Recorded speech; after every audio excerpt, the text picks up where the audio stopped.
पिछले हफ्ते की जो तरतीब मैंने आपको बयान की थी, जो प्लानिटरी एक्शन मैंने आपके सामने रखा था, उसमें मज़ीद तक़वियत है। आप अपने अखराजात पर कंट्रोल कर सकेंगे।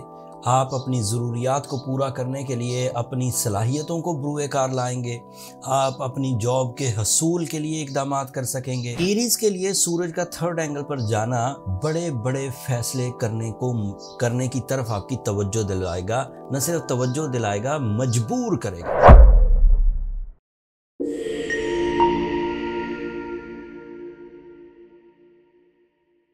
अस्सलाम वालेकुम एरीज़, मैं हारिस अज़मी प्रोफेशनल एस्ट्रोलॉजर आपकी खिदमत में हाजिर हूँ इस हफ्ते की एस्ट्रोलॉजिकल रिसर्चेस के साथ। ये वीक 13 मई से 19 मई तक का है। एस्ट्रोलॉजिकली अब जो तीसरा हफ्ता है, तकरीबन तीसरा हफ्ता मई का, ये एरीज़ के लिए गैर मामूली बेस बना देगा उनको अपने मिशंस को पूरा करने के लिए। पिछले हफ्ते की जो तरतीब मैंने आपको बयान की थी, जो प्लानिटरी एक्शन मैंने आपके सामने रखा था, उसमें मज़ीद तक़वियत है। उसमें मज़ीद एरीज़ नेचर पर तरजीही बुनियादों पर काम करने की जिम्मेदारियां आ रही हैं। एरीज़ पीपल के लिए दो नए इवेंट्स इस हफ्ते होंगे। पहला इवेंट 15 मई को है।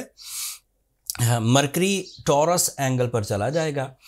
ये आपका सेकंड हाउस बनता है एरीज़ के लिए। तो इसका वाज़ेह मतलब पता क्या हुआ कि माइंड स्किल्स फाइनेंशियल प्लानिंग में, फाइनेंशियल कैलकुलेशंस में मैक्सिमम सपोर्ट करने लग जाएगी।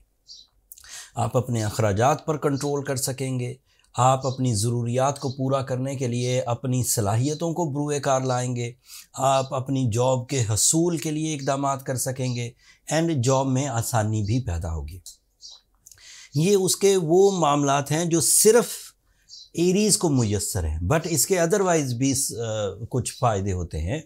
जैसे Mercury is a planet of mind skills, तो creativity. Mercury is a planet of communication, that means your public image and your explanations.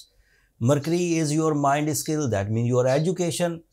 Mercury is your concentration, that means आपके अंदर की वो मुस्तकिल मिजाजी जो पहले उकताहट की वजह से चीज़ों को रफ़ा कर देती थी या नॉन डिसाइसिव रहती थी, अब आप उससे छुटकारा हासिल कर लेंगे। एक और तब्दीली आएगी 19 मई को, जब सूरज आपके लिए आपके थर्ड एंगल पर चला जाएगा। एरीज़ के लिए सूरज का थर्ड एंगल पर जाना बड़े बड़े फैसले करने की तरफ आपकी तवज्जो दिलाएगा। न सिर्फ तवज्जो दिलाएगा, मजबूर करेगा।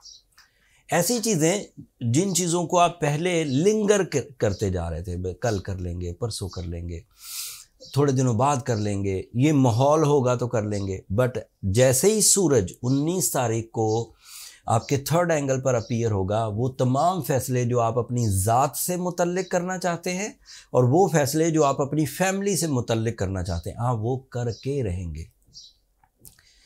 वीनस का आपके लिए, ये पिछले हफ्ते की ही बात है, लेकिन वीनस का आपके लिए सेकंड एंगल पर होना आपकी लव लाइफ डिसीजंस के लिए, सूरज का आपके थर्ड एंगल पर होना आपकी फैमिली लाइफ के डिसीजंस के लिए, मरकरी का आपके सेकंड एंगल पर होना आपके फाइनेंशियल डिसीजन के लिए। ये तीन सेक्टर्स बहुत एक्टिव रहने वाले हैं अगले कुछ दिनों में।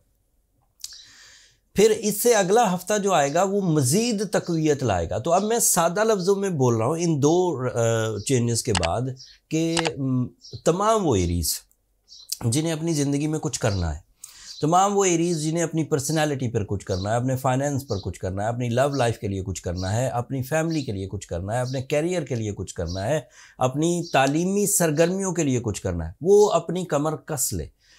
Planetary action day by day आपको मसरूफ़ करता जाएगा, प्रोडक्टिव करता जाएगा, प्रॉफिटेबल करता जाएगा, ईजी करता जाएगा, स्ट्रेंथन करता जाएगा।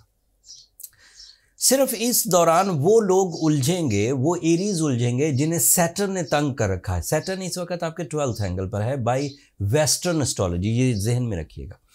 बाय वैदिक एस्ट्रोलॉजी ये एक हाउस पीछे चलता है, लेकिन वैदिक एस्ट्रोलॉजी के मुताबिक आप एरीज़ हैं तो फिर वो एक अलग कहानी है। बट मैं ये जो प्रेडिक्शन कर रहा हूँ, वेस्टर्न सूरज अगर आपका या असेंडेंट आपका एरीज़ एंगल पर है तो तब ये पेशंगोइयाँ आप पर लागू होंगी। दो कैलकुलेशन मेथड है, एक सनराइज पर, एक मून राइजिंग पर होता है। इसे वेस्टर्न एस्ट्रोलॉजी कहते हैं जो मैं आपको बयान कर रहा हूँ। वैदिक एस्ट्रोलॉजी एक हाउस पीछे चलती है, वो एक डिफरेंट लंबी तफसील है, वो भी किसी दिन बयान करूँगा इंशाल्लाह। अगर आपको सैटर्न तंग कर रहा है, आपकी सेहत उलझी हुई है एंड आपको साड़सती वाली सिचुएशन सामने आने लग गई हैं, अक्सर ही आप इरिटेटिंग बिहेवियर के साथ आगे बढ़ते हैं, अक्सर ही आपको डिसीजन लेने में प्रॉब्लम होती है, तो फिर blue sapphire is the right decision at the moment with सूरह शम्स 5 टाइम्स इन अ डे। जो एवरेज टाइप की डिफ़िकल्टीज़ हैं, जो एवरेज टाइप की कॉम्प्लिकेशंस हैं, रेजिस्टेंसेस हैं, वो रिपेयर हो जाएंगी। बट इस बात की ज़रूरत है कि ब्लू सफ़ायर नेचुरल हो। मैं इस बात को ज़ोर देकर कहता हूँ, क्योंकि जब आप सारी मेहनत कर लेते हैं तो डिपेंड उस एक ब्लू सफ़ायर पर कर रहे होते हैं। कैटलिस्ट या खराबियों को रिपेल करने की जो ताकत है वो उस ब्लू सफ़ायर में होती है। जब वो असली नहीं होता तो आपकी सारी मेहनत बेकार हो जाती।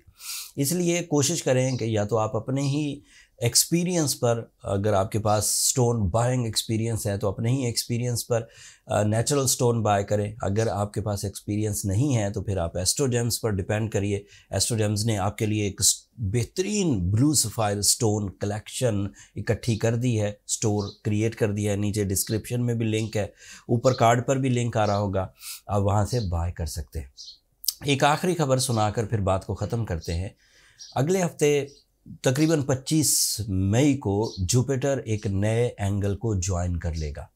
ये 12 साल बाद होने वाला एक ऐसा इवेंट होगा जिसका आपकी ज़ात पर बहुत गहरा असर होगा। उसके लिए मैं एक अलग वीडियो भी बनाऊंगा, लेकिन आप ये ज़हन में रखिए कि अब आप साल के उस हिस्से में दाखिल हो चुके हैं जहां पर अब आपको कारकर्दगी दिखानी है।